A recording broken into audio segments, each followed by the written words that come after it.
Hello, I'm ArchieLuxury and welcome to the program. And today I'm making this video especially for my good friend Romy Hake. Romy Hake. And he sent me a really interesting email. I'll read it to you. Hi Archie, I saw you make personal videos upon the bigger donations. So for starters, I'd like to donate $30 for giving me the will to go to buy another watch. I am a quite successful 20-year-old and I want a new watch. I have a budget of around $2,400. I don't mind buying secondhand. Fuck, I even rather buy secondhand as it's cheaper and packs more history behind it. I love Rolex, ArchieLuxury, Blancpain, Tudor, and a classy Breguet. I hate big watches, but somehow tend to like the Tudor Black Bay a lot. I love dive watches as well as classy Datejust and Vacherons. I have narrowed my options to the following and of course am open-minded. Modern Tudor Black Bay on a leather or a NATO strap. Vintage Rolex Oyster Perpetual date 1980s leather strap 14K solid gold. Rolex Oyster Perpetual 6567 14 karat two-tone. And he goes, what do you think would fit nicely on a 20-year-old white male? I am open-minded for other options as well. Just keep it under budget. Thank you and best regards, Romy. P.S. Keep up the good work, fucker. So what's the perfect watch? The perfect watch for a 20-year-old with $2,400. Ooh, you're really getting a little bit mean. It's a little bit mean. The only saving grace there, is the fact that he's at least he likes smaller watches because that's going to bring down the prices quite a bit. Now let's have a talk. What would I recommend? Let's have a talk there. $2,400 is it's not a lot of money. Maybe it helps to put a little bit more in. See, if you wanted an Omega Speedmaster Man on the Moon, probably 3+, so a little bit more saving. That would be a cool watch. Let's have a look at a few viable options and let's see what we can come up with. Now, if you don't mind a slightly smaller watch, one watch which is really great bang per buck.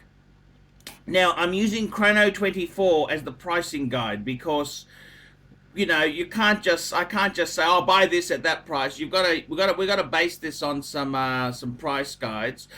A great watch you could consider is the Rolex Oyster Date 6694. They were the most popular watch in Singapore in the 80s. It was basically the least expensive Rolex. It was cheaper than the Air King because it's a manual wind, but it's got a date. So it's kind of a nice little combo.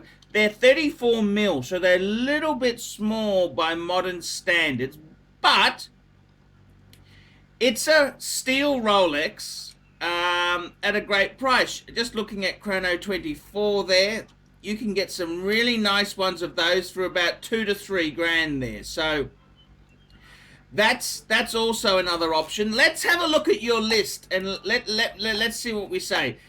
The modern Tudor Black Bay.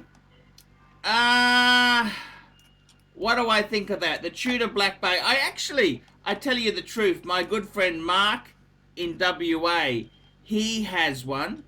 Yep, just looking at Chrono 24, you can get them for $2,500 to $3,000, $2,500 to $3,000.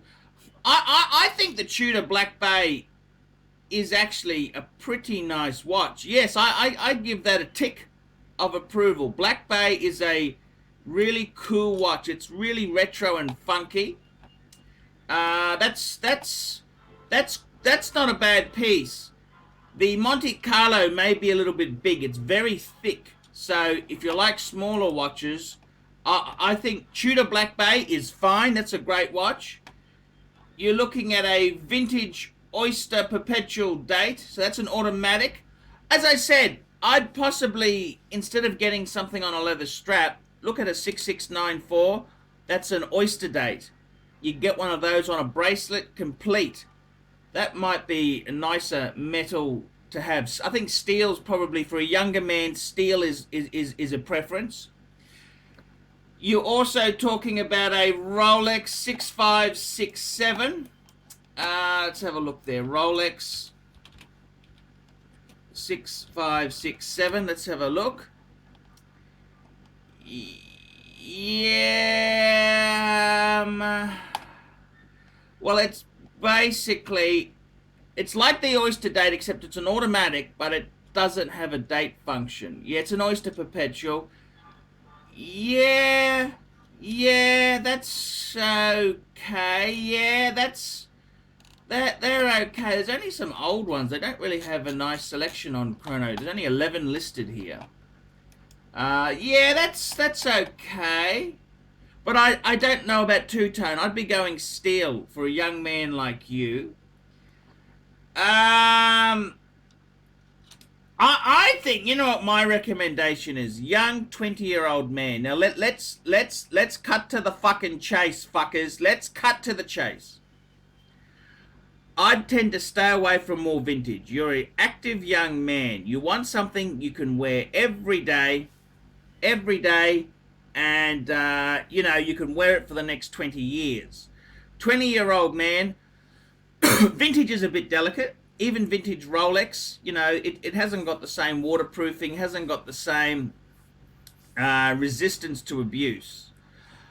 I would highly recommend steel sports watch for you. Okay, steel sports watch, because you're a young guy. I would, $2,400. I would say to you, look, ideally, I think the Omega. I know I say this all the time. People give me shit about it, but the Omega Speedmaster Man on the Moon is a great piece. They're really great. They're getting a bit high now. You'd probably need to. Actually, you can get one on a leather strap for about 22. Just looking at Chrono 24 here now. You may need to put a little bit more money in, but that's a great sports chronograph for a young man. Great sports chronograph. So I wouldn't rule that out. So that's an Omega Seamaster Professional. That's the Man on the Moon. That's a great. I think for a young 20-year-old man, we need steel sports watch. Omega Speedmaster Man on the Moon. Omega Speedmaster Professional Man on the Moon. That's a great piece. The more vintagey Rolexes, I'm not a big fan. I think they're a little bit small. If you wanted to resell it later, you may not get as much money back as if you bought something else. The Tudor Black Bay, I love. Great piece. Can't go wrong with that. That is a very, very nice piece. Rolexes, I'd say to you, if you're going to get a vintage Rolex, get all steel. 6694. They're only 20 years old. So they're from the sort of, you can get one of those from the 80s, as opposed to getting these other pieces from the 60s and 70s, because they're getting a bit old. The vintage means it's not going to be the waterproofing. I wouldn't be taking it in water. So I think for a young man, steel sports. I do love the Omega Speedmaster Professional Man on the Moon. I do love your choice of the Tudor Black Bay. That's a great piece. If you're going to go Rolex, steel Rolex with a bracelet. What else do I think there? I think, look, if you just had a bit more money, the thing about luxury watches is, right, 2,400, as soon as you go to $3,000 or $4,000, you're going to get such a bigger choice of watches. So sometimes it's better to put a bit more in instead of rushing out just to get a decent watch. So you've got to be a bit patient. 20-year-old man. Steel sports is my advice. Steel sports. That's good advice. Steel sports, and the Tudor Black Bay I think is a great That's a great alternative. Unfortunately, you're not going to get much in JLC unless you get oldie vintage sort of things, and that's not really good for a young man. Blank Pain, not a big fan of Blank Pain, sorry, overpriced. That they were a great brand in the day, but that was long ago, fuckers. Tudor, cool, Tudor. These newer Tudors are good, and they're priced very well too. So just looking at Chrono 24, some great buys there. Breguet, you're going to be looking at a lot more money. Breguet's a lot more money. You're not going to get a cheap Breguet. I would say that the Tudor Black Bay is a great piece. You'd probably be looking about 3, a little bit more money. Again, Vacherons, I wouldn't get a vintage Vacheron. That's not a great piece for a young man, an active young man. Out of all that stuff there, what would I pick? I think the 3 top contenders, Omega Speedmaster Professional Man on the Moon, Tudor Black Bay, and a Rolex 6694. That's the 3 pieces I'd be considering there. Steel sports for a young man. I'm ArchieLuxury. This is my video for Romy Hake. Romy Hake, tell me what you fuckers think of that advice. Nice one, Archie. Great advice.